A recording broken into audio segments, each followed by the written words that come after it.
MP আনারকে হত্যার পরিকল্পনা ঝিনাইদহে আর হত্যা করা হয় ভারতে, এমন মন্তব্য করে আলোচনায় কালীগঞ্জ পৌরসভার মেয়র আশরাফুল আলম। এই মেয়র ইঙ্গিত করেছেন আনারের প্রতিপক্ষকে আর তুলেছেন অভিযোগ। মেয়র আলম বলেন, এমপি হবার দুঃস্বপ্নে তোমরা কালীগঞ্জের মানুষকে হেতিম করেছ। খুব দ্রুতই তোমরা সংসদ সদস্য নির্বাচিত হবে, আর তারাই ধরা পড়েছে ডিবির হাতে। এমপি আনারকে এমনভাবে হত্যা করা হয়েছে যেন মরদেহ খুঁজে না পায়, আর সঙ্গে যেন নিশ্চিত না হতে পারে যে হত্যা করা হয়েছে এমপি আনারকে। জেলা আওয়ামী লীগ নেতা মিন্টুকে ইঙ্গিত করে মেয়র আশরাফুল বলেন, ঝিনাইদহ থেকে এসে কালীগঞ্জে এমপি হবার স্বপ্ন পূরণ হবে না। 1 মাস পেরোলেও পুরো উন্মোচন হয়নি এমপি আনোয়ারুল আজিম আনার হত্যাকাণ্ড।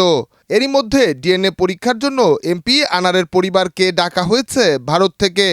ডেস্ক রিপোর্ট, দেশ রূপান্তর।